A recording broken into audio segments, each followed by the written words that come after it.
Assalamualaikum warahmatullahi wabarakatuh. Innal hamdalillah nahmaduhu wa nasta'inuhu wa nastaghfiruh wa na'udzu billahi min shururi anfusina wa min sayyiati a'malina. May yahdihillahu fala mudilla lahu wa may yudlil fala hadiya lahu. Asyhadu an la ilaha illallah wahdahu la syarika lahu wa asyhadu anna Muhammadan 'abduhu wa rasuluh.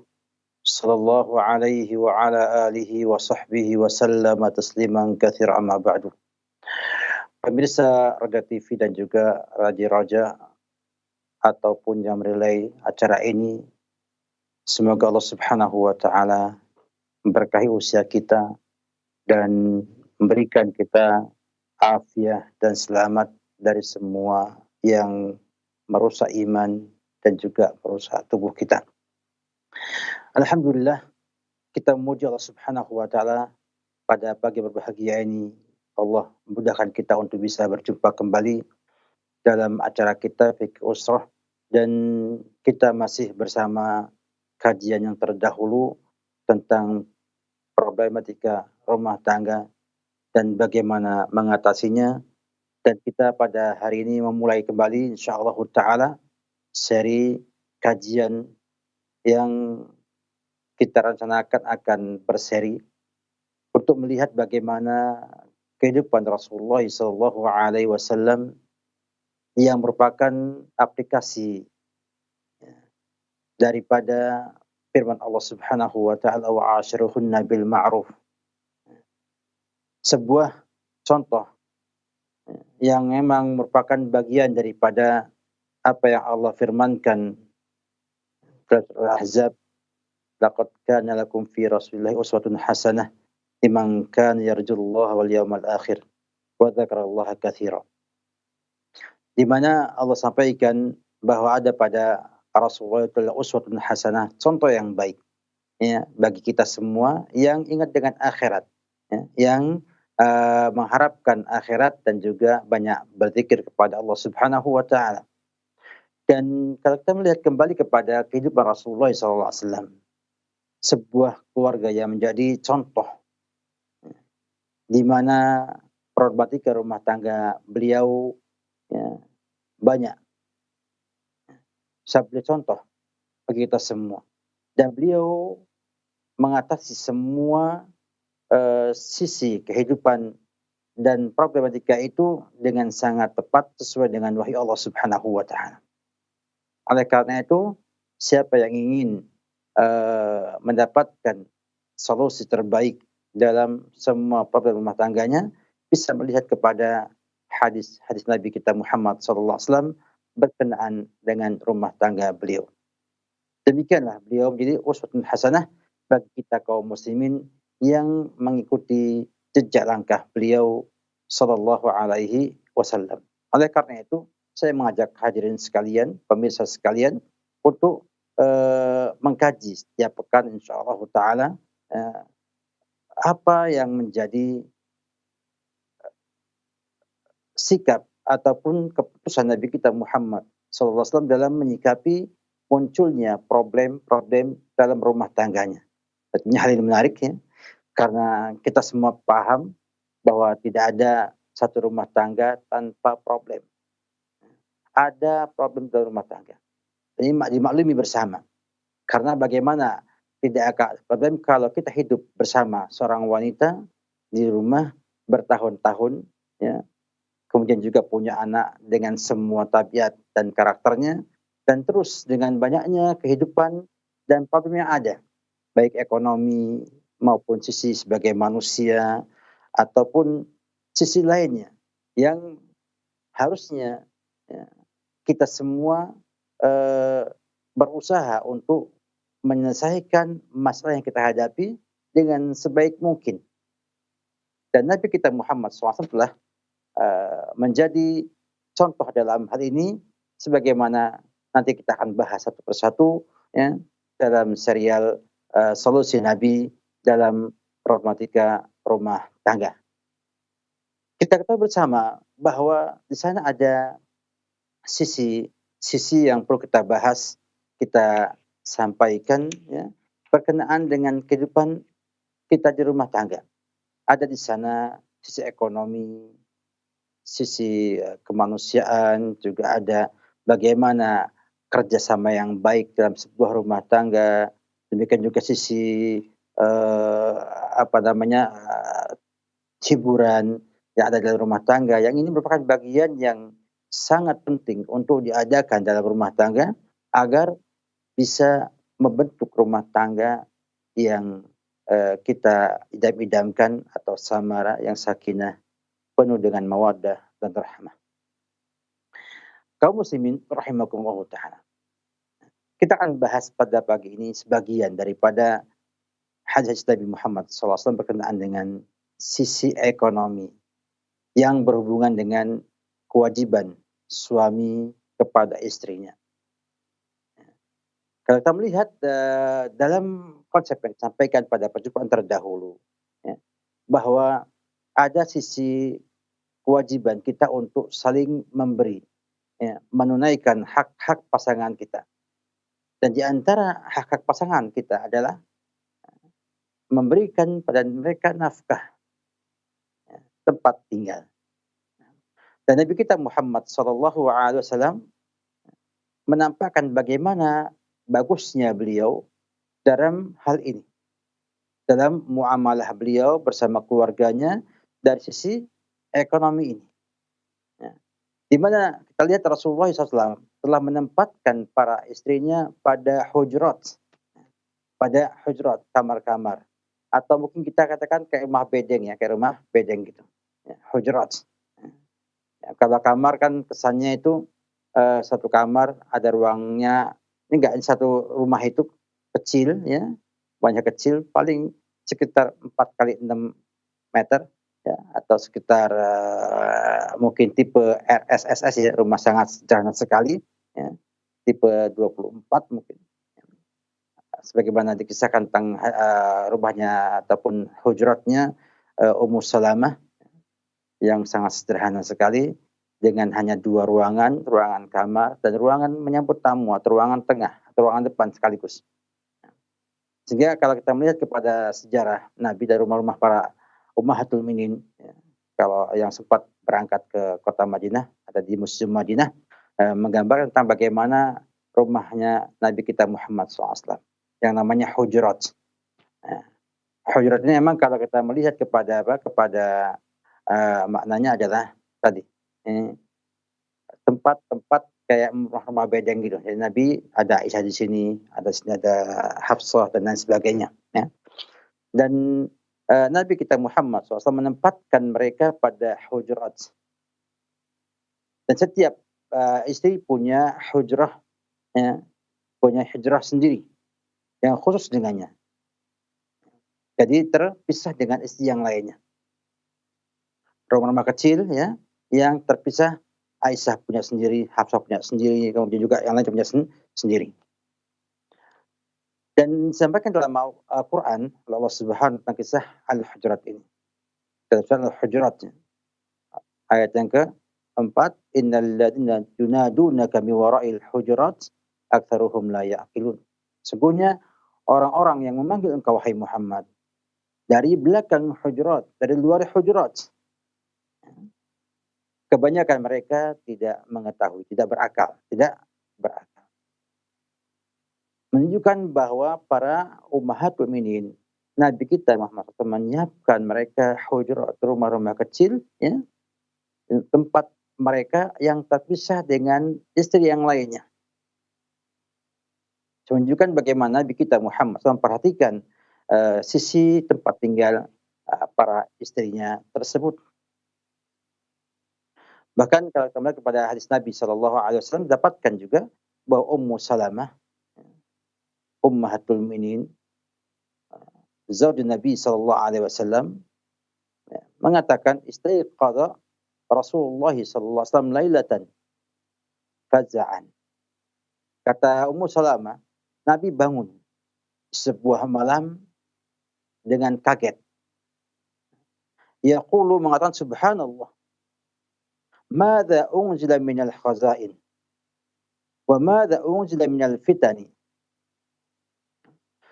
Nah, subhanallah, apa yang turun dari gudang di langit sana. Dan apa yang diturunkan dari fitnah-fitnah yang ada. May yuqidu sawahibal hujurat. Siapa yang bisa membangunkan pemilik rumah-rumah kecil tersebut. Ini menunjukkan bagaimana Nabi kita Muhammad SAW menyampaikan siapa yang membangunkan para istri-istri mereka, istri beliau, agar sholat. Agar sholat. Karena banyak rumahnya. Kemudian Nabi mengatakan, Rubba kasiyatin fid dunya, ariyat fil akhirah. Ini riwayat Imam Al-Bukhari dalam Kitabul Fitan. Menunjukkan bahwa Nabi kita Muhammad SAW berusaha untuk memberikan tempat tinggal kepada para istrinya. Dan tidak mencampur mereka dalam satu rumah. Ini merupakan satu bentuk husnul muamalah atau husnul muasyarah. Sehingga setiap istri memiliki rumah-rumah masing-masing yang dia bertindak dengan apa yang ingin dia berikan di rumah tersebut. Artinya sang perempuan punya huriyah, punya kemerdekaan di rumah tersebut tanpa ada yang mengganggu dari istri yang lainnya. Ini merupakan contoh yang baik bagi kita semua. Dan juga pengejawantahan ataupun wujud daripada muasyarah bil ma'ruf. Jadi Nabi sampaikan bahwa seorang suami punya kewajiban untuk memberikan nafkah. Di antaranya rumah tempat tinggal istrinya. Dan tidak harus mewah. Karena Nabi berikan kepada para istri beliau rumah yang sederhana, yang bersahaja, walaupun beliau mampu untuk membangun istana untuk para istrinya. Mampu secara teori, karena beliau adalah pemimpin. Ya, para sahabat siap untuk membangun rumah Nabi kita Muhammad SAW. Dan siap untuk membangun istana bagi Nabi kita Muhammad SAW. Belum lagi Allah Subhanahu wa Ta'ala. Bila menginginkan Nabi kita hidup dengan kemewahan, sangat mudah sekali. Tinggal beliau mengangkat tangan, dunia akan Allah kepada Nabi kita Muhammad SAW. Dan dia memilih kehidupan yang demikian untuk menjadi standar kita semua, kaum muslimin dalam berumah tangga. Bahwa inilah standar. Dan kita berusaha bagaimana mengikuti contoh ini, karena ini juga di antara faktor penting yang membuat rumah tangga nyaman, tentram, dan bisa memberikan harapan yang baik kepada anggota keluarga untuk bisa hidup layak di dalam kehidupan mereka. Ini penting sekali untuk kita pahami bersama. Kenapa? Karena kenyamanan di rumah itu akan menumbuhkan nyaman di hati, kemudian juga akan tampak dalam sikap dan tingkah laku. Sehingga jangan kita kemudian meremehkan permasalahan ini. Tapi tidak mesti harus mewah, tidak harus mesti juga penuh dengan barang-barang dan lain sebagainya. Tapi bentuk kesederhanaan akan menjadi sebab kenyamanan bila di sana ada iman dan takwa kepada Allah Subhanahu wa Ta'ala. Jadi kalau kita melihat kepada faktor lainnya, maka kita dapatkan bahwa Nabi kita Muhammad SAW juga adalah orang yang dermawan kepada keluarganya. Ini bukan perkara yang aneh. Sambil mengatakan, khairukum li ahli, wa ana khairukum li ahli. Orang terbaik dari kalian adalah orang yang paling baik kepada istrinya, dan aku adalah orang yang terbaik kepada istri. Juga tidak aneh karena Nabi kita Muhammad SAW kita sudah ketahui tabiat dan sifat beliau yang sangat dermawan. Sangat dermawan beliau. Kan ajwadan nas, kata Ibnu Abbas radhiyallahu anhu riwayat Imam Bukhari. Kana Nabi sallallahu alaihi wasallam ajwadan nas. Nabi itu orang yang paling dermawan. Dan tidak masuk akal ya kalau orang yang dermawan kepada orang lain kemudian tidak dermawan kepada keluarganya.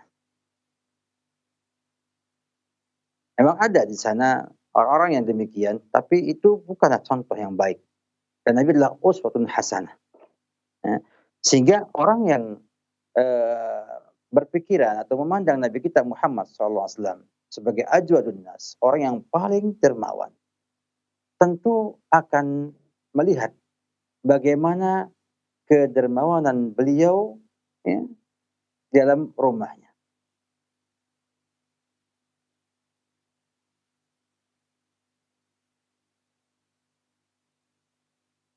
Jadi kita lihat bagaimana opini ya, yang berkembang bahwa Nabi kita itu orang yang fakir, ya, miskin. Sebetulnya enggak tepat. Sebab Allah katakan, wajadaka a'ilan fa'aghna. Kata kamu wahai Muhammad dalam keadaan a'ilan, tidak punya apa-apa, kekurangan. Kemudian fa'aghna. Lalu Allah yang mengayakan Nabi kita Muhammad sallallahu alaihi wasallam. Nabi juga pernah berdoa pada Allah Subhanahu wa taala dengan doa, Allahumma inni as'aluka al-huda wat tuqa wal afaf wal ghina. Dan juga Nabi kita pun pernah beristi'adzah, memohon perlindungan dari kefakiran. Dalam doa Allahumma inni a'udzubika minal kufri wal faqri.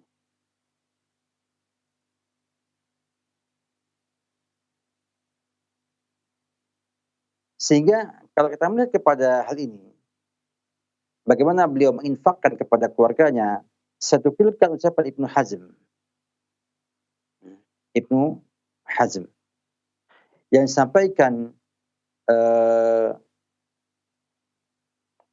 dalam sebuah buku namanya Jawami' Sirati An-Nabawiyah. Beliau mengatakan wa kana yunfik ala nisa'ihi kulla sanatin 20 wasaqan min sya'ir wa 80 wasaqan min tamrin. Dan Nabi kita Muhammad SAW menginfakkan kepada istrinya setiap tahun itu 20 wasak dari gandum dan 80 wasak dari korma. Satu wasak itu 60 sok. Satu sok itu kurang lebih, kalau sekarang ini kita anggap misalnya 2,5 gram. Berarti satu sok 2,5 kilogram kalikan 60. Sekitar 7,5 kintal.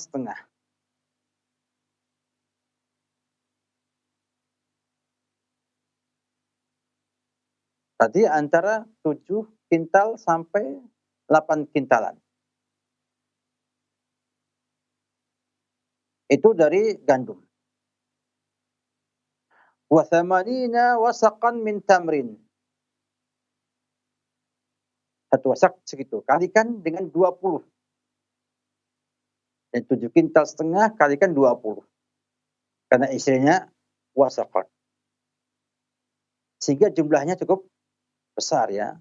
Sekitar 140 kintalan lebih. Kalau kita ambil 7 kintal, 8 kintal lah kita ambil. Kalau kita menggunakan hitungan Saudi Arabia, Lajnah Daimah, bahwa zakat fitrah itu 3 kilogram, maka satu wasak itu sama dengan situ nasa, 60 kali 3, 18.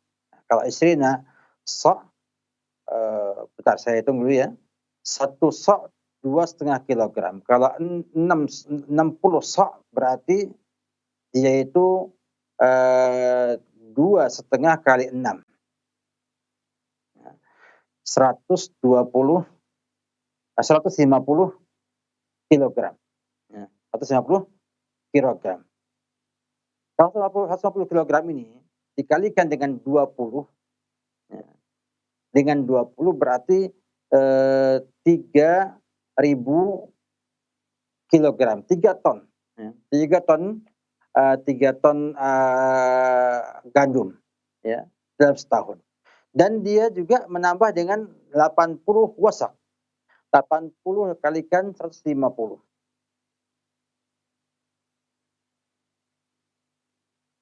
Sehingga jumlahnya menton sudah. Ya. Sehingga demikian kata beliau, kata Ibnu Hazm, wa hakadha ruwinahu min tariqin fi ghayatis sihhah. Sampai pada kami dari jalan yang betul-betul sahih.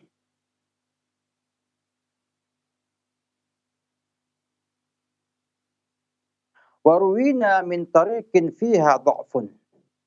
Dan juga sampai pada kami dari riwayat yang juga ada kelemahan di sana, anna hadzal adad likulli wahidatin minhunna fil 'am.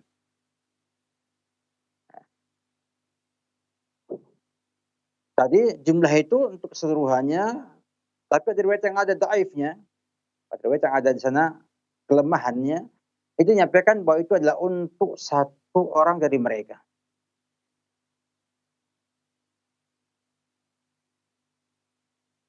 Kata beliau, faqad kana likulli wahidin minhunnal ima wal 'abid wal utaqa fi hayatihi sallallahu alaihi wasallam.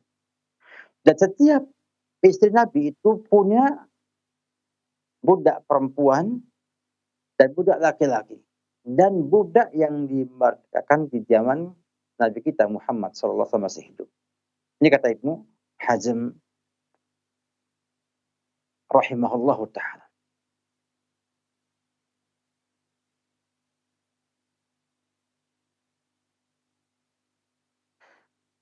Sedangkan Imam Asy-Syaukani dalam kitab Minul Awtar menjelaskan kepada kita, kata beliau, hadis ini menunjukkan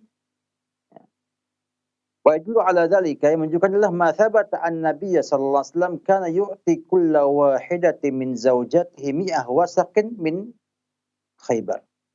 Bahwa Nabi kita Muhammad SAW itu memberikan setiap orang dari istri-istrinya 100 wasak dari Khaybar.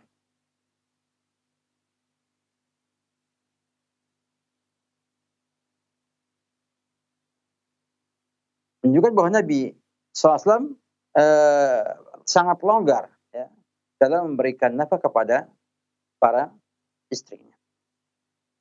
Ditambah kalau kita melihat kepada masadir ataupun sumber-sumber pendapat Nabi kita Muhammad SAW, seperti misalnya dari Fai,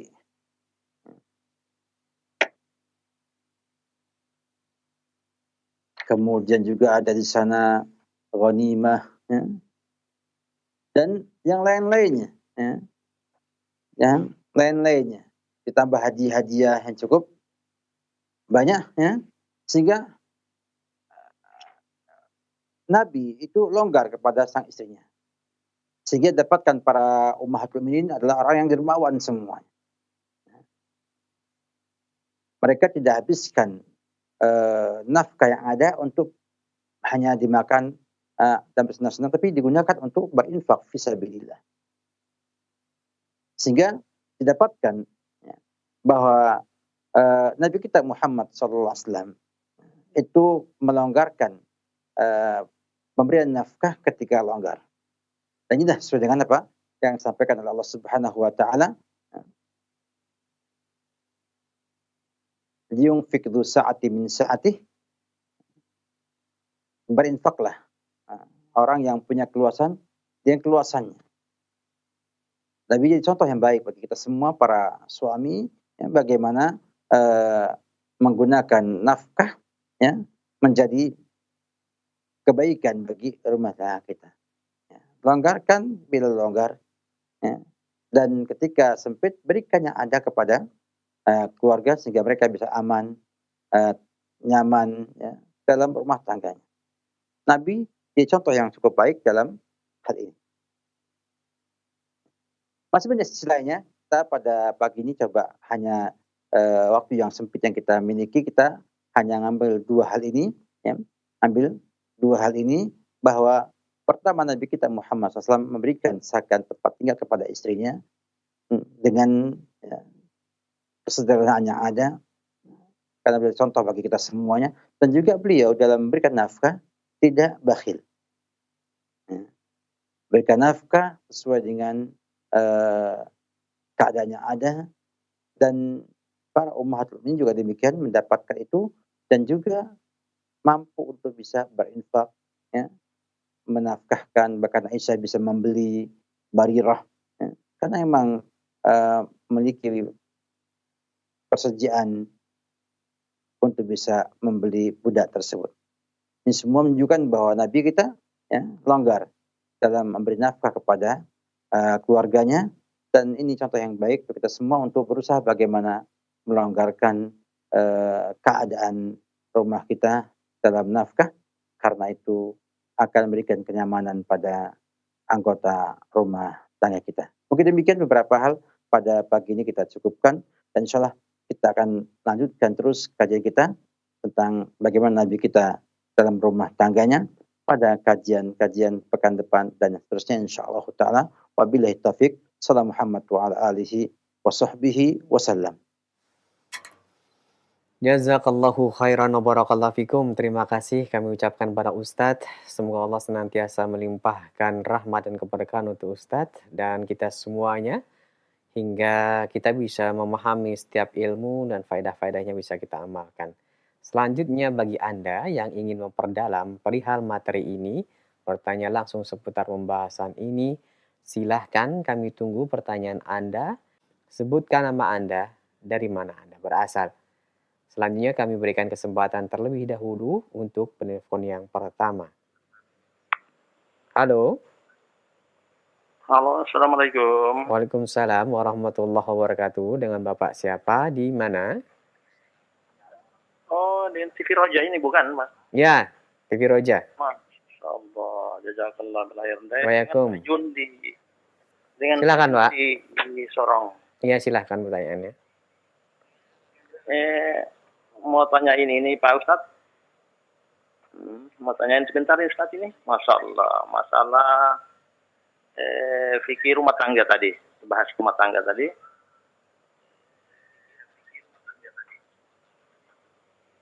Bapak mendengarkan via telepon saja Bapak, jangan melihat TV-nya, dikecilkan suaranya. Langsung saja Pak pertanyaannya. Oke, baik. Oke, baik.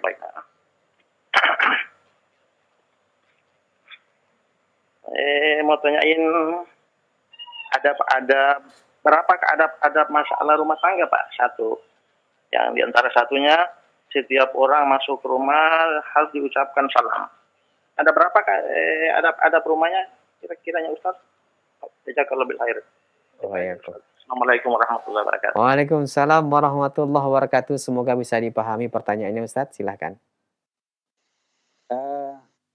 Jadi kalau kita lihat kepada jumlah istri Nabi, ya, maka setiap istri memiliki rumah.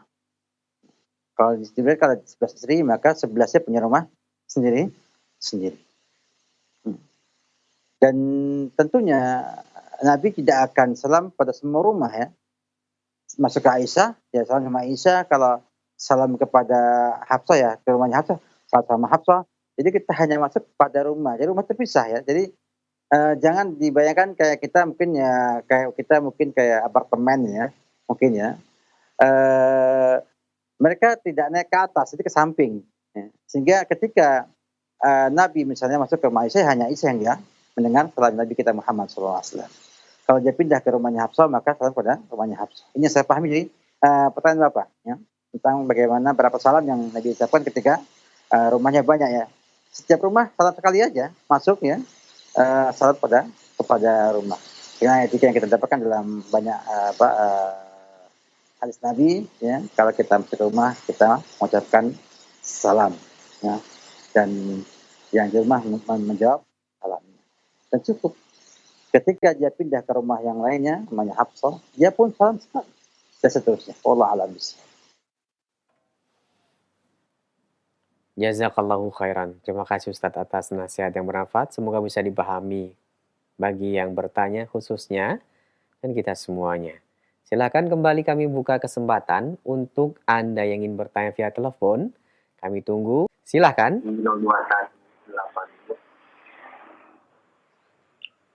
Halo. Halo, Iya, dengan siapa di mana ini? dengan Farel di Pekanbaru nih, Pak. Pak Saril, mohon maaf dikecilkan terlebih dahulu volume televisinya, Bapak. Bapak cukup mendengarkan suara kami via telepon saja. Ya, Bapak. Bapak cukup mendengarkan suara. Halo, Assalamualaikum. Waalaikumsalam, Ibu. Silakan dengan Ibu siapa ini di mana? Halo, Assalamualaikum. Waalaikumsalam, Ibu. Silakan dengan Ibu siapa? Ibu dikecilkan terlebih dahulu volume televisinya, mohon maaf karena mengganggu kami dalam menyimak pertanyaan Ibu. Mohon maaf. Ya, oke. Gini, dari hamba Allah Riau. Silakan pertanyaannya. Gini Pak Ustadz, saya rumah tangga saya, suami saya udah sakitan. Dia udah berumur 60-an lebih lah. Ya. Jadi dia sakit-sakitan ini kami cerita-cerita gitu kan, musyawarah rumah tangga. Ya tuh gimana ya Pak nasib kita ini, saya bilang gitu. Usaha kita serat, kita dari dulu sakit-sakitan ya Pak, aku bilang gitu sama dia. Ya, pertanyaannya mohon maaf Ibu, langsung saja. Langsung pertanyaannya. Jadi dia mengucapkan kata cerai gitu loh Pak. Oh, kepada Ibu. Iya. Ya. Terus nggak lama, tempo sebulan dia meninggal gitu. Jadi pertanyaan saya Pak, itu apa memang gimana solusinya itu ya? Apakah betul dia cerai kami nanti di akhirat saya ini apa punya suami apa tidak ya Pak? Ya, cukup Bu. Terima kasih atas pertanyaannya Ibu. Ya, terima kasih. Assalamualaikum. Waalaikumsalam warahmatullahi wabarakatuh. Silakan Ustaz. Alhamdulillah ya. Hari ini jauh-jauh ya. Tadi ke Sorong ya. Saya ingat dengan Yayasan Cahaya Islam Papua Sorong. Juga kami ke Pekanbaru ya, ke Riau ya. Ingat juga dengan Pas RD Jannah. Ibu, sebenarnya kalau Ibu di Pekanbaru misalnya ya, bisa mungkin ke Masjid Darul Jannah, hanya ke Nada Dr. Hati Rahmat. Ya. Yang jelas kalau memang kondisinya demikian, secara hukum apabila sang suami mengucapkan kata talaknya, maka dia jatuh talak. Dan karena masih sebulan, itu masih masa iddahnya Ibu. Jadi Ibu masih istrinya beliau. Sampai masa iddahnya selesai. Baru bukan istrinya lagi. Jadi status Ibu pada waktu menunggu ini, masa iddah itu statusnya adalah istri. Sehingga belum dikatakan sebagai orang lain. Masih sebagai istri. Daripada sang suami itu. Kecuali kalau sudah yang ketiga, talak tiga, lain lagi urusannya. Tentang bagaimana di akhirat, Allah alam bisawab, yang jelas selama masih istri di dunia, maka jaga istri di akhirat nanti. Bila sama-sama masuk ke surga. Sehingga yang terpenting adalah bagaimana ibu sebagai seorang istri berusaha menjadi orang yang soleha, menghabiskan waktu yang sudah ada ini dengan taubat, dengan belajar agama yang benar, dan juga dengan amal soleh yang juga banyak. Sehingga ibu punya bekal yang cukup untuk bisa menggapai surganya Allah Subhanahu wa Ta'ala. Dan bila kemudian di surga nanti ibu ketemu dengan suami ibu, semoga Allah satukan di sana. Dan bila tidak, maka Allah Maha Kuasa akan mengganti yang lebih baik lagi. Jadi jangan dirisaukan apa yang akan dapatkan nanti di akhirat nanti, tapi kita sekarang harus berusaha bagaimana mempersiapkan bekal yang cukup untuk menggapai surganya Allah Subhanahu wa taala tersebut. Setelah di sana Allah Maha Kuasa memiliki kekuasaan yang tak terbatas di sana. Dan semua permintaan ahlul jannah itu Allah akan kabulkan. Semua yang diinginkan oleh penduduk surga Allah akan berikan keinginan tersebut. Oleh karena itu, nasihat saya pada ibu, karena memang sudah ada kata talak, walaupun bisa jadi talaknya itu banyak sebabnya, apalagi tadi tersinggung ya, dengan ucapan itu ada. Makanya saya lihat banyak ya masalah yang kita hadapi dalam rumah tangga ini berawal dari sebuah sikap ataupun perkataan yang tidak ada maknanya, tidak ada faedahnya. Artinya ketika ibu mengatakan kepada suami, mana kita ini kok sakit terus, ya, itu nggak ada faedahnya. Karena keluh kesah sebetulnya nggak ada faedahnya. Pertama, bisa merusak kesabaran, dan ini akan tidak berguna juga. Yang kedua juga tadi bisa membuat emosi sang suami yang akhirnya putus asa dan mengatakan dah cerai saja, ya, karena supaya kamu bahagia. Ya. Dan mungkin juga dengan tapi dia menjadi pikiran bagi sang suami dan akhirnya suami cepat meninggalnya. Ya. Tentunya ini semua dengan takdir Allah Subhanahu wa taala. Sehingga kita harap pada kaum muslimin dan muslimat sekalian bahwa hindarilah ya, hal-hal yang nanti memicu hal-hal tidak baik dalam rumah tangga. Ya. Hanya mengikuti emosi yang kita miliki. Yang padahal kalau kita lontarkan itu banyak madarat ketimbang manfaat atau maslahatnya. Ini banyak ya, bukan hanya ibu, tapi juga banyak hal rumah tangga itu terjadi hal-hal yang tidak diinginkan hanya dengan sebab luapan emosi ataupun keluhan yang harusnya tidak dikeluarkan kepada pasangan tersebut. Oleh karena itu, sebaiknya kita semua berusaha untuk menghindari hal tersebut agar kita tidak menambah problem dalam rumah tangga kita. Tapi kalau tidak ada ya kita hadapi, kita selesaikan problem yang ada tersebut. Intinya pada ibu, nasihat saya adalah perbanyak amal soleh, belajar kembali agama Islam yang benar, tanya kepada para ulama sekitar ibu.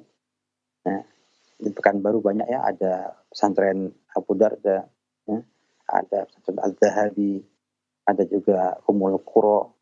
Ya, di sana banyak para ustadz yang bisa ibu temui, ya, baik sekolahan ataupun di rumah mereka, ya, yang insya Allah akan memberikan banyak solusi kepada ibu dalam menghadapi masalah-masalah yang ibu hadapi dalam keseharian. Karena saya yakin Roja tidak mampu menampung semua keluhan yang ada karena memang jadwal cuma sebentar dan juga kita hanya ketemu sepekan sekali. Wallahu a'lam bishawab. Jazakallahu khairan Ustaz. Terima kasih atas nasihat dan jawaban bermanfaat. Semoga menjadi tambahan ilmu untuk kita semuanya. Selanjutnya masih kami berikan kesempatan kembali. Silakan. Halo. Assalamualaikum. Waalaikumsalam warahmatullahi wabarakatuh. Dengan siapa ini? Di mana Bapak? Dengan Masud di Gorontalo. Silakan Pak Masud.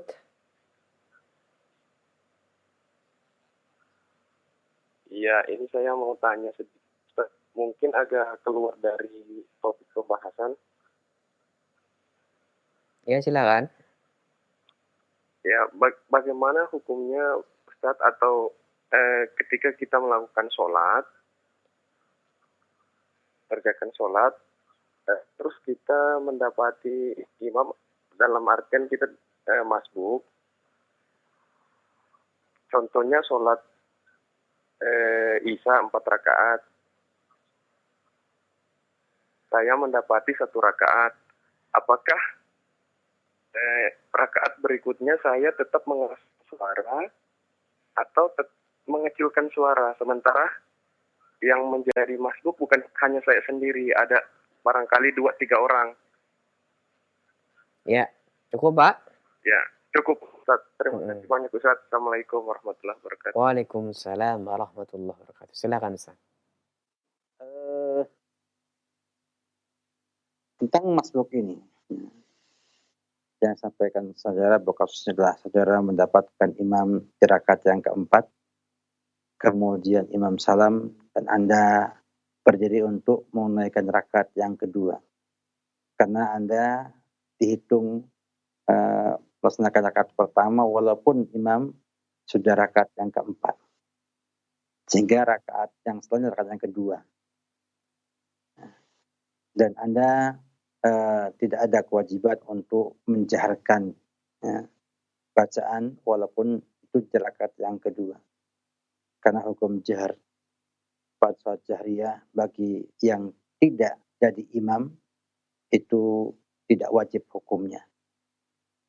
Sehingga tidak membaca dengan jahar, kecuali kalau Anda menjadi imam kembali, sebagaimana sebagian orang kita lihat, ya, masbuk imami, masbuk yang lainnya, maka di rakaat yang kedua itu Anda membaca jahar sebagai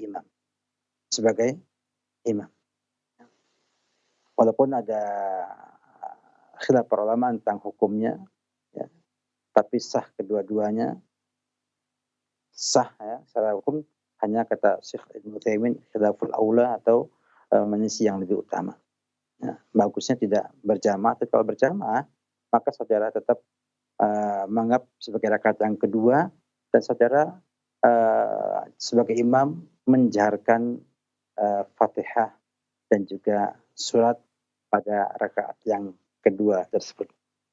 Jadi ada dua perkara. Yang pertama, Anda harus ingat bahwa Anda pada rakaat keempat itu masih dianggap melaksanakan rakaat yang pertama. Hanya bentuknya itu mengikuti imam karena ada kewajiban mengikuti imam. Anda berdiri, maka Anda melaksanakan rakaat yang kedua. Poin yang kedua, bila Anda sendirian, tidak ada jamaah yang makmum kepada saudara, maka saudara tidak menjarak, tidak masalah. Karena pada asalnya Anda sholat sendirian dalam hal ini. Namun bila kemudian ada yang ikut sholat di belakang saudara, jadi makmum lagi untuk saudara, maka saudara mengucapkan ataupun membaca Fatihah dan surat dengan jahar sebagai imam ketika itu. Kemudian rakaat yang ketiga, keempat, sebagaimana biasa dengan disirkan, ya, sebagai kita ketahui bersama. Demikian Allah alam bissawab. Barakallahu fikum, jazakallahu khairan. Terima kasih para Ustadz yang telah menjawab pertanyaan dari penanya khususnya dan kita semuanya. Semoga bermanfaat. Dan berikutnya kami bacakan dari pesan singkat yang telah masuk. Assalamualaikum dari Bu Aminah di Tambun, Bekasi. Pertanyaannya, Ustadz, saya sudah menikah hampir 30 tahun.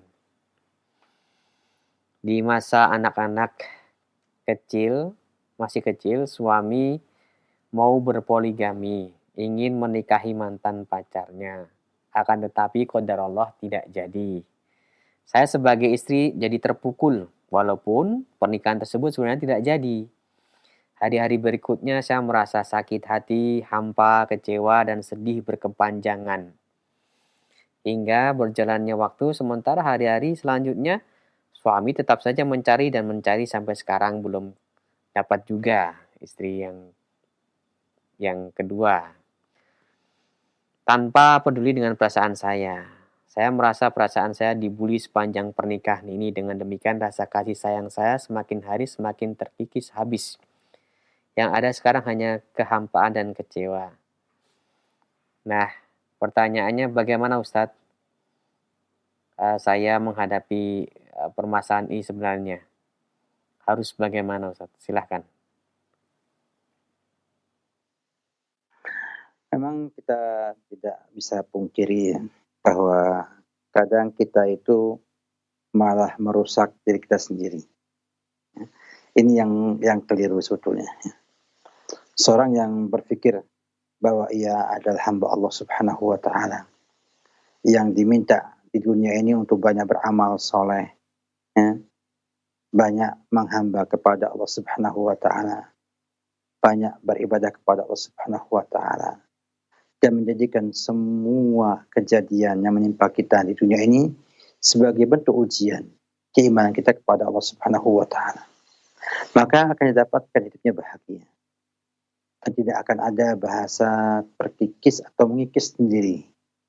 Saya lebih tepat mengatakan itu mengikis, bukan terkikis, tapi mengikis sendiri. Artinya ibu, ya, yang dipermainkan oleh iblis, oleh setan, ya, untuk kemudian mengikis rasa cinta yang ada itu, sehingga akhirnya hampa dan akhirnya membuat kesengsaraan tersendiri, baik ibu atau mungkin juga yang lainnya. Maka saya lihat ini kembali kepada sebuah mindset, sebuah pola pikir yang keliru pada ibu. Harusnya ketika suami itu ingin menikahi mantan pacarnya karena ingin berpoligami, maka tentunya di sana ada sebuah sikap yang harus dilakukan oleh seorang wanita. Yang pertama, dia harus bertakwa kepada Allah Subhanahu wa taala dan melihat kembali keadaannya dan keadaan suaminya. Kalau dilihat oleh sang wanita bahwa suami nggak pantas poligami karena dia khawatir akan maksiat, akan malah zalim kepada satu daripada dua istrinya nanti, ya, atau tujuannya tidak benar, niatnya nggak ikhlas, ya, dan bukan untuk menjaga menjaga kehormatan dan keimanan dan ketakwaan suaminya, maka boleh istri untuk nasihati suaminya, ya, untuk menyampaikan bahwa itu tidak benar, ya, bahwa niat poligami hanya untuk memuaskan nafsu, bukanlah perkara yang benar, tanpa memikirkan sikap adil kepada istri-istri yang ada, karena itu menjadi sebuah bentuk adanya ta'awun, kerjasama yang baik antara suami istri. Kalau kemudian sang suami tetap tidak mau menerima, tetap ya kekeh ya untuk maju mencari pasangan yang baru, maka tidak perlu sakit hati. Kenapa? Karena tidak akan ada dan tidak akan terjadi pernikahan tanpa takdir Allah Subhanahu wa taala. Dan kalau Allah takdirkan, itu yang terbaik kita semua. Sehingga sikap suami yang salah, ya, atau dianggap salah tersebut, tidak harus membuat ibu kemudian merusak diri sendiri dengan cara, ya, mengikuti maunya setan yang terus, ya, menggoda kita semua dengan ungkapan yang macam-macam, ya, yang sakit hatilah, inilah dan sebagainya. Akhirnya membuat dia tidak lagi berpikir tentang amal soleh, ya, tidak pikir lagi tentang surganya Allah Subhanahu wa taala, bahkan juga sudah tidak mikir lagi efek buruk daripada ia terus mengikuti maunya bisikan setan tersebut. Sampai berakibat fatal seperti ini. Ya. Sehingga akhirnya hampa. Sehingga akhirnya merasa tidak suka kepada suaminya. Dan kadang berakhir pada perceraian yang tidak diinginkan oleh semua pihak yang ada. Maka kita kalau ingin bahagia di dunia ini, berusaha semuanya untuk lillah. Ikhlas sama Allah Subhanahu wa taala. Dan selalu mengingat bahwa kita ini, apakah kita ini ada di jalan Allah ataukah di jalan iblis dan syaitan. Dan tidak pernah lepas daripada memohon pertolongan kepada Allah dalam setiap tindakan dan dalam setiap keadaan. Tidak bisa ibu bahagia bila tidak berpikir seperti ini. Dan ternyata jelas, ibu lihat sendiri, suami hari ini nggak dapat, itu nggak dapat, hari ini nggak dapat. Nah, kalau ibu ikut ini semuanya, ya, akhirnya muncul suudzon kepada sang suami, muncul kejengkelan sama suami, akhirnya mengatakan sakit hati, ya, yang katanya sakitnya itu sakit banget.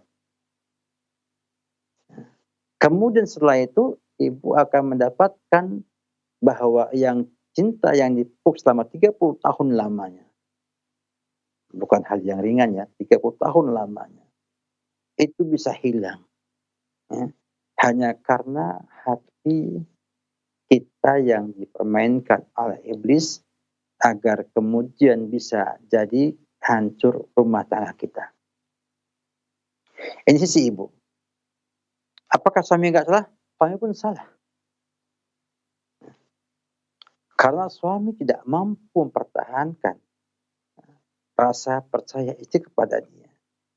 Dan bahkan memaksakan diri berbuat, ya, sesuatu yang nanti merusak keutuhan rumah tangganya. Sehingga suami salah dan istri pun membalas dengan kesalahan lagi. Sehingga akhirnya ini menjadi sebuah cara setan untuk bisa merusak rumah tangga kita semua. Dan kadang-kadang muncul dari sebuah sikap iseng. Dan juga tidak adanya keterangan antara suami istri, keterbukaan antara suami istri, menjadi hal yang sangat banyak membuat perpecahan seperti ini. Sang istri tidak pernah ngomong ke suaminya, ya, menyampaikan unek-unek, menyampaikan perasaannya.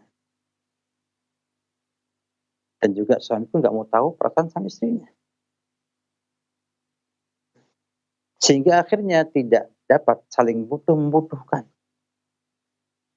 Tidak ada sikap untuk saling memberi. Ya.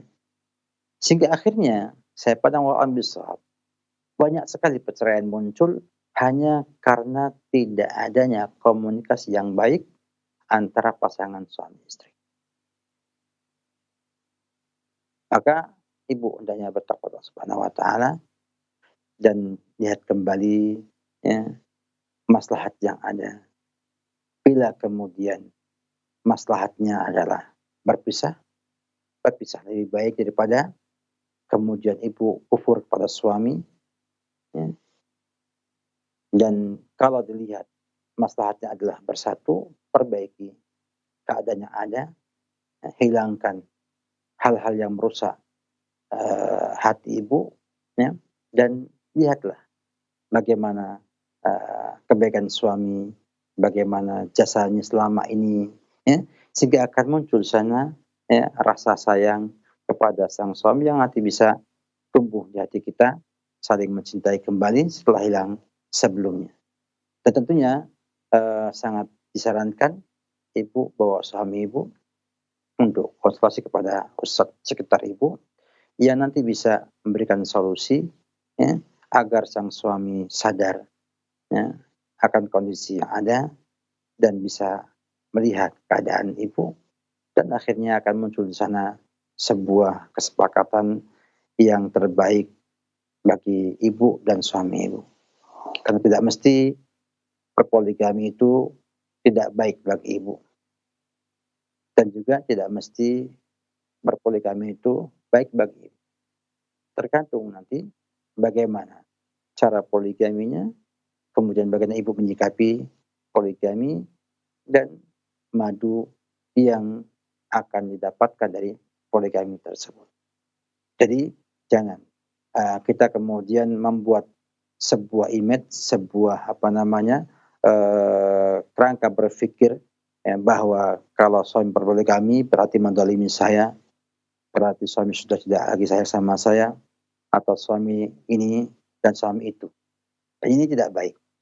Jadi seorang wanita hendaknya berkhususan kepada sang suaminya, bahwa suaminya memang ingin berpoligami itu karena tujuan yang mulia. Kalau tidak mulia, maka nasihati suami itu. Karena kita ini hidup untuk akhirat, bukan untuk dunia. Dan jangan sampai hal itu mengganggu ibadah kita kepada Allah Subhanahu wa taala. Jangan mengganggu kita beramal soleh di dunia ini. Ini mungkin nasihat saya pada ibu dan mohon maaf agak panjang sedikit karena memang ini menyangkut permasalahan yang banyak ada di kalangan kaum wanita ketika suaminya bersikap tidak pas dalam hal ini. Wallahu a'lam bishawab. Baik Ustaz, barakallahu fikum, jazakallahu khairan. Terima kasih atas nasihat dan jawabannya. Berikutnya pertanyaan dari hamba Allah yang bertanya, Assalamualaikum Ustaz. Suami berpoligami akan tetapi merahasiakannya dari istri. Kemudian dalam mendatangi istri yang kedua hanya sekali dalam sepekan karena sang suami merasa kurang nyaman apabila membagi rata, nanti takut ketahuan dengan istri yang pertama atau takut menimbulkan keributan. Nah, apakah hal ini berdosa atau tidak Ustadz berkaitan dengan pembagian yang hanya sekali sepekan? Silakan. Sebuah tindakan yang dasarnya adalah takut, emang susah ya. Artinya kita mau ideal, takut gak bisa. Berapa banyak masalah kita itu muncul hanya karena kita takut. Padahal tidak ada yang takuti itu. Sebuah tindakan yang saya tidak bijaksana atau mungkin saya katakan keliru. Kenapa takut? Kalau takut, kenapa berpoligami? Gitu. Jadi masalah besar. Padahal poligami itu tidak bisa dengan takut. Harusnya apa? Dengan berani. Dan setiap orang ketika ia bersikap, maka ia harus tahu resikonya dan siap menanggung resikonya. Berpoligami Allah sampaikan dengan ungkapan yang cukup jelas. Fa'in khiftum alla ta'dilu fawahidah. Dan jika kamu takut untuk tidak bersikap adil, maka cukuplah satu. Menunjukkan bahwa orang berpoligami harus berani. Dengan semua risiko yang ada. Ribut di dunia ini bukan hal yang besar. Tapi memang itu resiko hidup. Resiko hidup lah, kita tuh ribut sama orang lain. Kalau kita pengen tidak ada masalah di dalam hidup kita, ya memang di surga adanya. Hanya kita siap nggak menyelesaikan masalah tersebut. Bila nggak siap, maka jangan buat masalah. Orang yang nggak siap dengan masalah, jangan membuat masalah. Karena kalau dia nekat buat masalah, maka akan banyak pelanggaran yang terjadi. Di antara ini, merasa nggak nyaman. Kalau berbagi adil dalam menginapnya. Ini sebuah salah. Masalahnya bukan nyaman, nggak nyaman. Masalah adil nggak adil. Jadi hendaknya seorang muslim berusaha untuk adil. Dengan cara berusaha semaksimal untuk adil. Apabila dia berusaha maksimal juga tidak bisa adil, maka ada namanya perjanjian ataupun perdamaian. Damai dengan kedua belah pihak, ya, bahwa saya hari ini belum siap, belum mampu untuk membagi rata. Tapi bukan berarti kemudian tidak berusaha untuk berbagi baik. Artinya tetap berusaha. Mungkin sekarang 1 hari, besok lusa ataupun bulan depan 2 hari. Terus berusaha untuk akhirnya sampai pada tahapan yang sesuai dengan syariat, yaitu adil antara kedua belah pihak. Jadi pernikahannya bukan cuma sekedar nikah habis. Bukan. Kita ini menikah itu untuk menggapai surganya Allah Subhanahu wa taala. Jadi kalau kita nggak yakin ya, berpoligami itu membawa kita ke surga, ya, buat apa kita berpoligami? Tapi kalau kita yakin itu bisa membawa kita ke surga, kenapa tidak berpoligami? Jadi harapan saya kepada kita semua, ya, poligami adalah rahmat, ya, dan juga ada resiko. Kebaikan, tapi juga ada resiko. Dan demikianlah, hampir semua amalan soleh punya resiko. Sehingga seorang yang ingin beramal soleh, hendaknya ya, juga memahami resiko yang ada. Orang yang berdakwah punya resiko. Yang nggak siap resiko, ya itu berantakan dakwah. Jika juga orang yang berpoligami punya resiko. Yang nggak siap resiko akan masalah rumah tangganya. Oleh karena itu, ya, jelas sekali saya sampaikan, Pak ini khiftum alla ta'fawahidah. Menunjukkan memang ada resiko di sana. Ada resiko di sana. Maka hendaknya kaum muslimin rahimakumullah ta'ala, hendaknya kita semua berusaha bagaimana bertindak itu dengan ilmu. Artinya tahu resikonya, tahu masalahnya, dan bisa mengukur bahwa saya mampu untuk menyelesaikan masalah tersebut. Mungkin di awal dia sembunyi-sembunyi, tapi dia punya hitungan bahwa dia nanti akan mampu tidak sembunyi-sembunyi. Artinya dia punya target, punya sebuah upaya yang dia yakini bahwa ia akan mampu untuk bisa menunjukkan yang pertama agar mau menerima yang kedua. Dan seterusnya. Karena memang tidak syarat bahwa menikahi poligami harus dengan persetujuan yang pertama. Bukan syarat. Tetapi membentuk sebuah rumah tangga agar dapat bahagia. Tentunya tidaklah ya cuma sekedar ini wajib, ini syarat atau bukan syarat. Tapi untuk berusaha bagaimana mengikuti ya, sunnah-sunnah Nabi SAW dalam keseluruhannya. Dan sinilah hebatnya pemimpin rumah tangga. Pemimpin harus mampu mengalahkan yang dipimpinnya.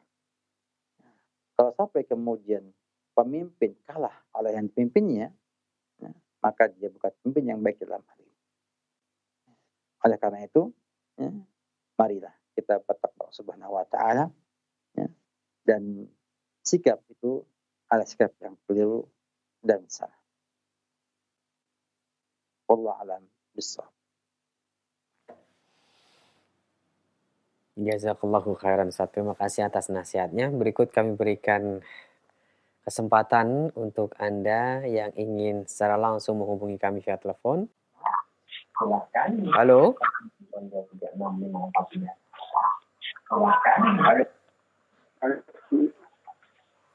Halo. Halo, Assalamualaikum. Waalaikumsalam warahmatullahi wabarakatuh. Dengan Bapak siapa? Di mana? Bapak Hambali di Rokan Hulu, Provinsi Riau. Silakan Pak Hambali, pertanyaannya. Assalamualaikum Pak Ustadz. Waalaikumsalam. Yang saya tanyakan Pak Ustadz, istri meninggalkan rumah sudah sebulan. Dan di bulan menjalani bulan kedua, tidak ada kabar. Di bulan kedua itu dia kembali ke rumah lagi. Setelah dia pulang ke rumah, lalu dia minta cerai. Nah, jadi tidak saya kasih tolaknya. Apakah itu saya berdosa, Ustaz? Satu. Yang keduanya, lalu dia kembali pergi lagi. Nah, bulan keduanya saya dapat kabar rupanya dia di kampung ini mempunyai hutang dan ditagih sama saya hutang-hutang yang tidak saya ketahui. Lalu saya tidak membayarnya. Apakah itu termasuk dosa saya atau bagaimana, Ustaz? Mohon pencerahannya. Saya sudahi dengan salam. Assalamualaikum warahmatullahi wabarakatuh. Waalaikumsalam warahmatullahi wabarakatuh. Silakan Ustaz. Jauh juga nih rekan hulu ya. Saya baru sampai ke rekan hilirnya, belum sampai ke rekan hulu. Bapak sekalian, kisah yang Bapak sampaikan sebetulnya adalah asap ya, yang ada penyebabnya.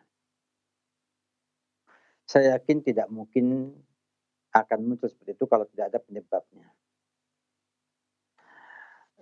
Kemudian Bapak sampaikan di akhir hutang. Apakah istri itu pergi itu karena menghindari tagihan hutang? Ya. Ataukah dia itu yang lainnya? Ini bisa dipertimbangkan Bapak ya, untuk mempertahankan atau untuk melepas sang wanita tersebut. Saya akan urai dulu masalah ini supaya tahu jawaban yang tepat. Wanita tersebut setelah hukum perginya dia ke dari rumah suami tanpa izin suami, ya, tanpa izin suami merupakan bentuk nusuz, bentuk durhaka kepada sang suami. Kemudian pasti suami ya, mencari atau menanyakan keberadaannya atau mencari sebab, apa sebabnya. Kalau kemudian tidak mencarinya, juga agaknya sebabnya. Ada membiarkan istri untuk pergi ya, tanpa teguran sama sekali. Harusnya tegur. Bahwa kamu ini masuk dalam nusuz. Ya. Kemudian nasihati supaya dia taat sama Allah. Ya. Kemudian takut sama Allah. Nasihat juga dia bahwa ini adalah bentuk durhaka kepada suami, tidak baik. Ya. Dan sebagainya. Kemudian datang lagi dia ke rumah minta cerai. Ya. Apa enggak memberikan dia cerai. Ya. Ini juga sikap yang harusnya dipertimbangkan dengan oleh Bapak. Karena enggak menceraikan dia dan tidak juga ada perbaikan dalam rumah tangga Bapak. Itu sama dengan Bapak membiarkan ia terus berbuat maksiat kepada Allah Subhanahu wa taala. Ya. Membiarkan istri itu bermaksiat kepada Allah Subhanahu wa taala tanpa teguran, tanpa perbaikan dari Bapak. Itu enggak bagus. Ya. Tidak baik. Dan dikhawatirkan ya, masuk dalam ancaman Nabi kita Muhammad SAW pada orang yang dayut, yang dia itu membiarkan istrinya berbuat maksiat kepada Allah Subhanahu wa taala. Sehingga kalau saat Bapak memang sudah tidak lagi mengharapkan istri tinggal bersama Bapak, maka kabulkanlah permintaan cerai tersebut. Ya. Kalau tidak, maka Pak wajib memperbaiki istri tersebut. Perbaiki. Ya. Didakwahi, jajak supaya taubat sama Allah Subhanahu wa taala. Dibantu bila punya masalah. Sehingga dia bisa dipertahankan. Yang kedua, kalau dia punya hutang-hutang yang nggak ketahui, hutangnya untuk apa? Maka Pak lihat dulu, apakah Pak sudah memberikan nafkah yang cukup buat istri di rumah? Artinya, hutang itu bukan untuk menafkahi rumah kita. menafkahi anak-anak, menafkahi suami, menafkahi sang istri sendiri. Maka kalau dia di luar semuanya, maka apa tidak punya kewajiban membayar hutang-hutang tersebut. Hutang istri. Jadi kalau istri mengambil atau hutang tersebut untuk menafkahi rumah kita, rumah bapak, untuk membeli beras, untuk beli pokoknya kebutuhan asasiah di rumah tangga apa, maka itu berarti bapak punya hutang pada istri yang bisa digunakan untuk membayar hutang istri tersebut. Ini kita bahas dulu dalam masalah nafkah rumah tangga di kajian Roja juga pernah tentang hal tersebut. Sehingga bapak pilih ini semuanya, dan saya melihat Allah besar hanya ambil usul apa kalau memang istri sudah nggak bisa diperbaiki keadaannya, biarlah ia hidup bisa dengan bapak, tinggalkan bapak cari istri yang salehah untuk bisa dampingi bapak dalam menyelesaikan masa-masa hidup di dunia ini. Allah a'lam bishawab. Jazakallahu khairan. Terima kasih pada Ustadz yang telah menjawab pertanyaan dari Bapak tadi. Semoga bermanfaat untuk kita semuanya. Selanjutnya kami berikan kesempatan kembali masih di layanan telepon. Halo.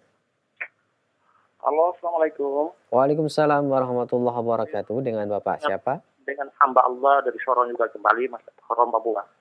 Silahkan Pak pertanyaannya. Pertanyaan sangat singkat sekali, Mas. Ya. Pertanyaannya, Masya Allah, apakah hukum apakah ahli kitab itu beriman? Ya. Jazakallahu khair. Apakah ahli kitab itu beriman? Jazakallahu khair. Nah, syukran. Silakan Ustaz. Apakah? Ya. Apakah ahli kitab itu beriman atau tidak Ustaz? Silakan. Oh, ahli kitab. Baik. Ahli kitab, kita lihat ada ahli kitab di zaman nabi-nabi mereka, itu beriman kepada kitab-kitabnya. Kemudian setelah nabi mereka meninggal dunia, banyak penyimpangan, sehingga mereka itu beriman dengan sebagian dari kitab itu dan tidak beriman dengan yang lainnya. Sehingga akhirnya Allah Subhanahu wa taala menghukum mereka dengan kafir. Dalam surah Al-Bayyinah dikatakan innal ladzina kafaru min ahlil kitabi wal musyrikin munfakkina hatta ta'tiyahumul bayyinah. Jadi ahli kitab itu ada yang beriman, tidak ada yang kafir. Ini Alkitab secara umum. Ada yang beriman, mereka menjalankan syariat Nabi mereka dengan benar. Ada yang kafir. Lalu bagaimana dengan Alkitab yang ada sekarang ini? Yang ada setelah zaman Nabi kita Muhammad SAW dan belum beriman kepada Nabi kita Muhammad SAW. Maka Nabi sampaikan bahwa tidak ada seorang Yahudi ataupun Nasrani yang mendengar aku ada, yang mendengar ajaran Islam ini dan tidak beriman kecuali ahli nar, kecuali dia penduduk neraka, kafir. Sehingga jelas sekali bahwasanya semua umat yang mengetahui ajaran Nabi kita Muhammad SAW, yang mendengar dengan baik, paham, maka dia wajib beragama Islam. Kalau tidak, maka dia dianggap kafir. Dianggap non-Islam kalau bahasa Indonesianya non-Islam. Bahasa Arabnya kafir. Dan demikian kita lihat bagaimana nas jelas demikian. Tapi tidak bisa kita katakan bahwa semua kitab adalah kafir, nggak bisa. Tapi orang kafir ada yang dia itu ahli kitab, ada yang dia kaum musyrikin. Sebagaimana dijelaskan oleh Allah Subhanahu wa taala surat Al-Bayyinah tadi. Sehingga juga ada hukum-hukum yang beda dengan kaum musyrikin. Tidak sama. Kaum musyrikin sembelihannya tidak boleh kita makan. Namun sembelihan Alkitab yang menggunakan ajaran agamanya, kita boleh makan dagingnya, sembelihan.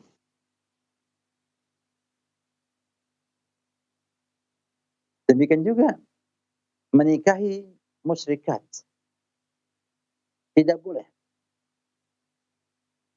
dan tidak sah pernikahan muslim dengan musyrikat atau muslimah dengan musyrik. Namun pernikahan muslim dengan wanita Alkitab itu dianggap sah dalam Islam. Dihukumi sah dalam Islam. Namun pernikahan wanita muslimah dengan laki-laki ahli kitab itu tidak sah dan hal.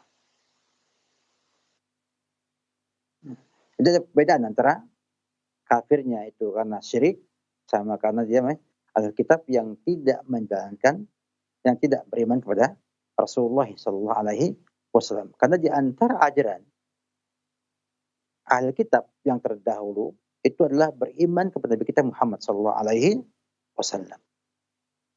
Maka kalau dia nggak beriman dengan Nabi kita Muhammad SAW, maka dia telah telah mengkufuri ajaran yang ada dalam kitab-kitab mereka terdahulu. Yang jelas ini bahwa ahli kitab seperti itu ya, dalam posisi yang ada.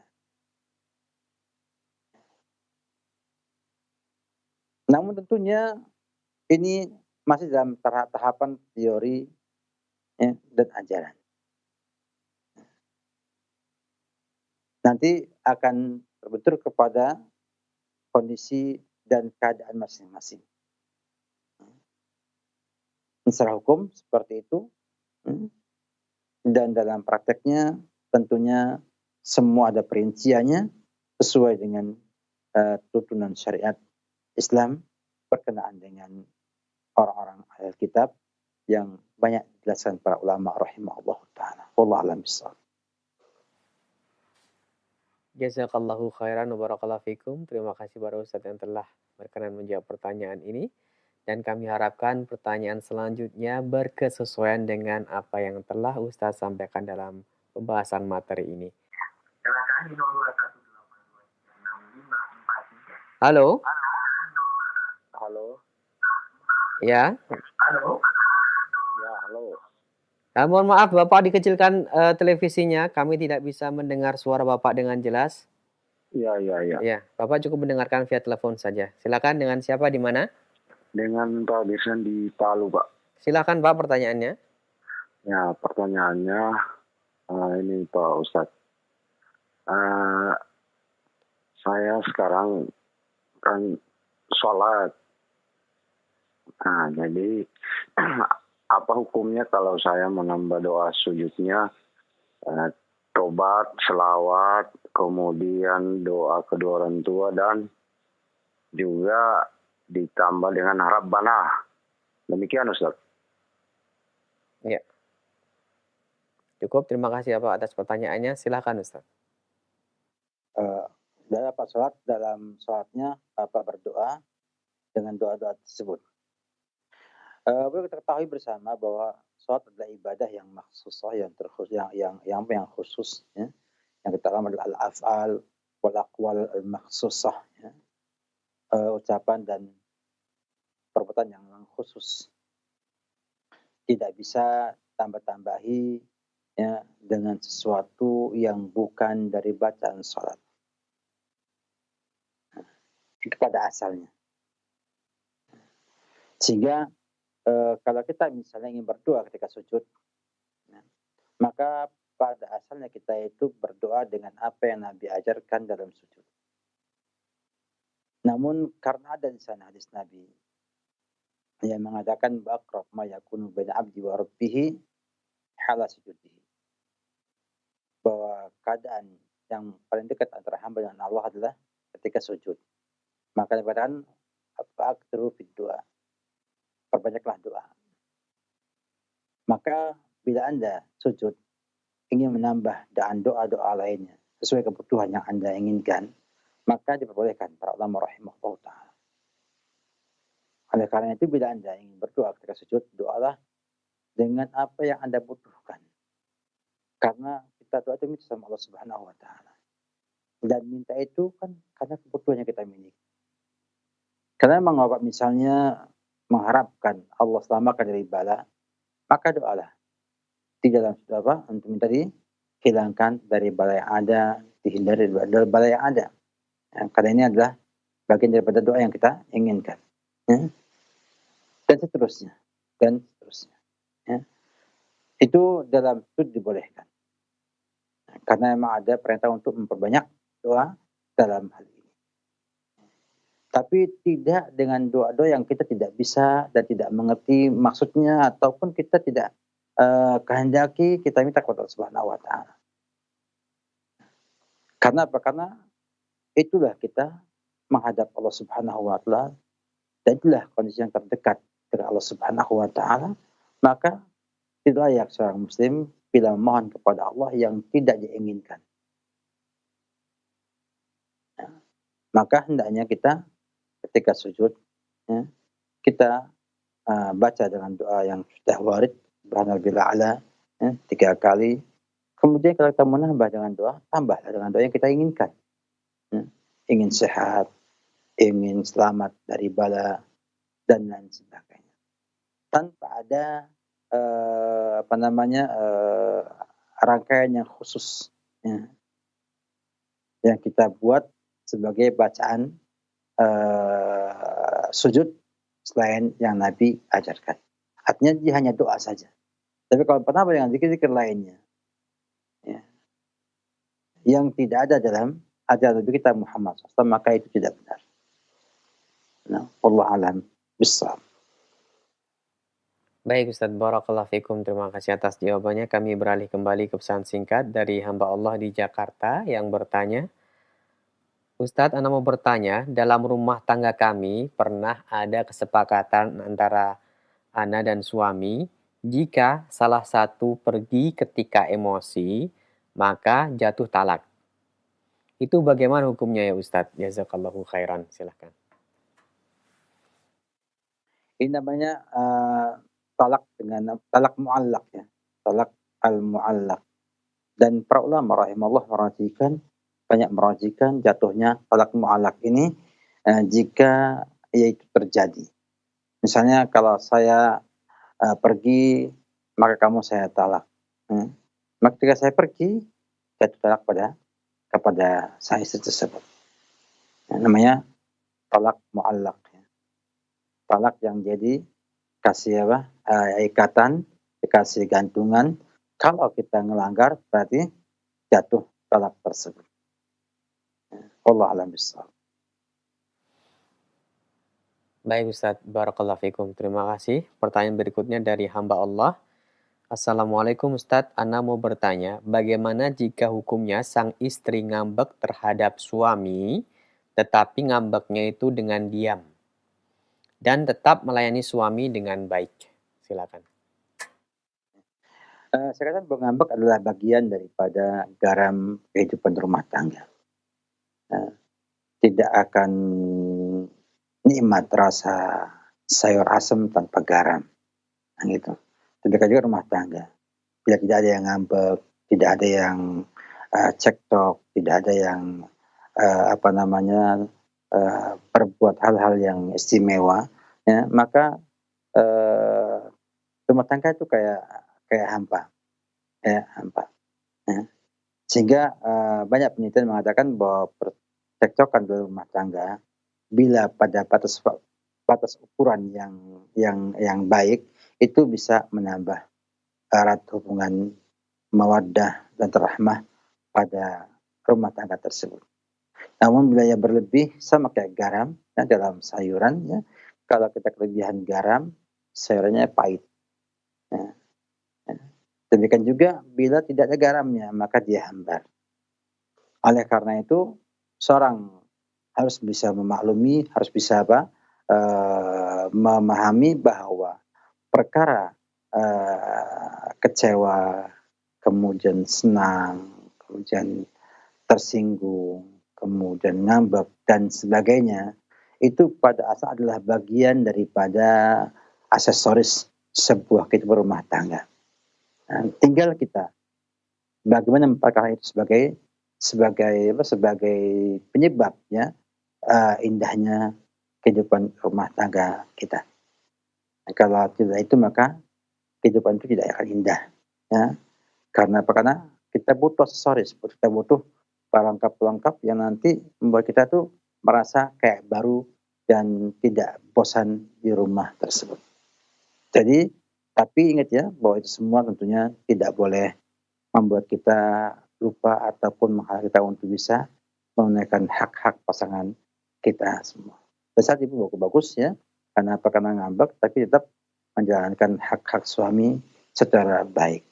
Tapi ngambeknya harus dibatasi, jangan sampai berlebihan, sehingga akan membuat reaksi tidak baik dari pihak suami, dan akhirnya akan timbul percekcokan antara pasangan tersebut, dan takutnya berakhir pada hal yang tidak baik. Jadi kita harus bisa mengimbangi, ya, harus bisa membatasi, jangan sampai itu semua berakibat jelek di rumah tangga kita semua. Allah a'lam bishawab. Barakallahu fikum Ustaz, jazakallahu khairan. Terima kasih atas jawaban dan nasihat-nasihat yang bermanfaat yang telah disampaikan. Tak terasa waktu juga yang memisahkan kita di kesempatan kali ini karena terbatasnya waktu. Kami mohon maaf Ustaz. Sebelum kami akhiri, mohon Ustaz memberikan ihtitam. Silakan. Jazakumullah khairan atas kemudahan ini, dan semoga Allah Subhanahu wa taala mudah terus untuk bisa istiqomah dalam mempelajari fikih usra ini, yang saya coba insyaallah pada ke depan mengambil contoh-contoh Nabi kita Muhammad SAW dalam menghadapi problematika rumah tangga. Karena memang kita butuh contoh yang konkret ya, yang itu perlu kita miliki agar kita punya pegangan dalam menghadapi problem yang kita miliki di rumah tangga kita. Yang jelas, ikhwatifillah, di masa-masa seperti ini kita harus berusaha memanfaatkan waktu yang ada dengan sebaik mungkin untuk menambah pengetahuan kita, menambah amal soleh kita, dan juga menambah dekat kita kepada Allah Subhanahu wa taala. Di mana manusia sudah tidak punya kemampuan ya, dan tidak bisa menyembuhkan diri menghadapi ujian yang Allah timpakan kepada kita semua. Oleh karena itu, ya, dalam media yang mulia ini, saya mengajak kaum muslimin semuanya untuk memperbanyak taubat kepada Allah Subhanahu wa taala, dan juga memperbanyak amal soleh, perbanyak membantu sesama, ya, dan juga mentaati anjuran pemerintah agar supaya kita semua Allah mudahkan, ya, bisa melalui ujian-ujian ini dengan sebaik-baiknya. Dan saya ucapkan syukur kepada Allah Subhanahu wa taala, kemudian kepada Roja yang berusaha maksimalnya untuk mewujudkan acara kita ini, dan juga teman-teman di studio Pondok Pesantren Ukhuwah Sukoharjo yang juga semangat untuk ta'awun bersama menayangkan acara ini, dan mudah-mudahan Allah Subhanahu wa taala memberkati kita semua dengan semua yang kita miliki ini. Demikian, jazakumullah khairan. Wabillahi taufiq. Wassalamu Muhammad wa ala alihi wa sahbihi wa sallam.